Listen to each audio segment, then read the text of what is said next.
Friends, I was not scheduled to speak, but then listening to Sri Ramesh, I thought I would add to what he has said already. Swamiji's words are like fire. You cannot cover fire with a piece of cloth. You cannot say that I can protect myself from fire by covering a piece of cloth.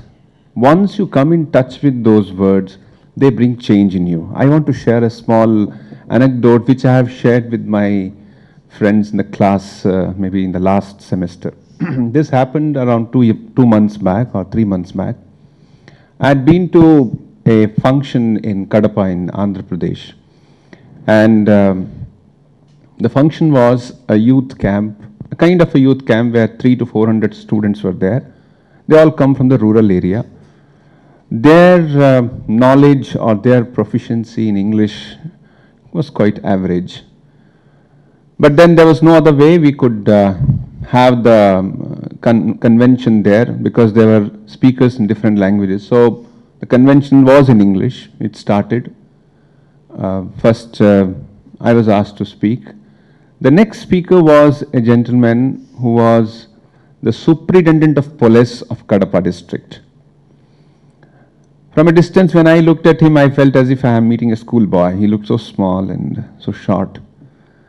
But then he was superintendent and he had all the paraphernalia. People were there to respect him, to take care of him. And after I had finished speaking, he asked the Swamiji in charge sitting there that, do the students understand English? Now his name was such that one could feel that he knew Hindi also.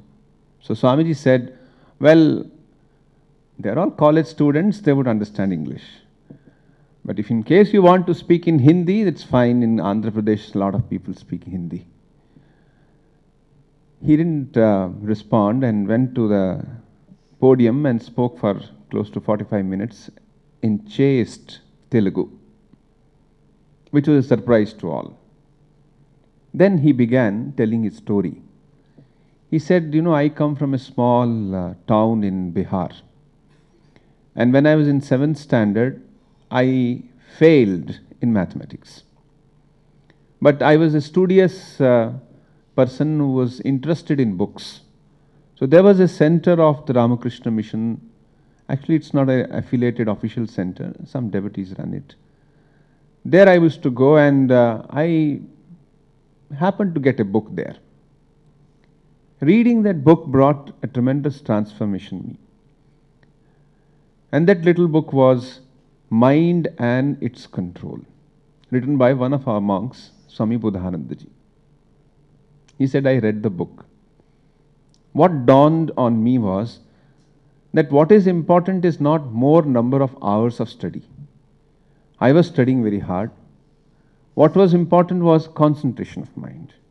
He said, it's no use I have more and more tuitions, more and more syllabus or outside syllabus books and tutorials. He said, what I needed most was understanding of myself. And that book gave me.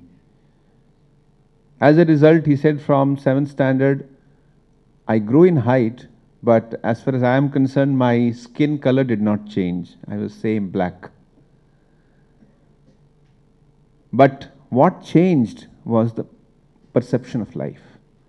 What changed was the attitude towards life, attitude towards myself. And the result was, when he came to 10th standard, he got cent% mark in 2 or 3 subjects. Then he went on to do his further studies, went to IIT Bombay, got a gold medal there, and then he did his competitive studies and is now an IPS officer. Now the point that I am referring to here is today's subject, that is nation building or rebuilding India. In Swami Vivekananda's words, or what is his vision about it? His vision is change the human beings. Bring a change in their understanding, their perception. As at length Mr. Ramesh Umarani ji has spoken, building up of character. And what is character? Swami Vivekananda defines as, character is a bundle of habits. Put it in more Sanskritized word, it is a bundle of samskaras. If you have good samskaras, if you have good habits, not habit in just terms of what time you get up and what you use for your brushing and most physical aspects of habit, though that's also important. What's more important that is your mental habits. So this character building is at the core of nation building, because nation is not just infrastructure, nation is not just large buildings and more clubs and beautiful roads, though they are having their own importance. What is more important than that is the kind of human beings that inhabit that country. And that was the vision of Swamiji about India, that is rebuilding an India which has got this great standard, not only of living, but of life. Living is what you gain through money. You gain through getting things which are tangible, which are purchasable, which are exchangeable, and therefore which are also subject to decay. If you put your mind on them, you also therefore undergo the same problems which those things undergo, which is decay. What we need is this concentration of mind on something higher.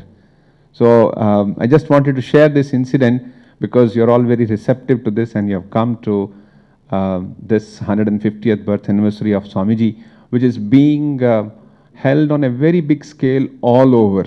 I won't say India, all over, because I do not know where all it is happening. I know in most parts of India, whether it is in Jammu, whether it is in Delhi, whether it is in Jabalpur, whether it is in Kerala, or whether it is in Andhra Pradesh, any state, any little thing you name, or whether it's in Nepal, whether it's in Singapore, in Malaysia, or whether it is in 150 cities in US, or in England, or France, everywhere, there are groups of people who in their own way are celebrating this wonderful event of 150 years of Swamiji, and this occasion on which we have gathered here is aimed at focusing our mind on the message of this great man, the message which is changing ourselves and through that changing the world.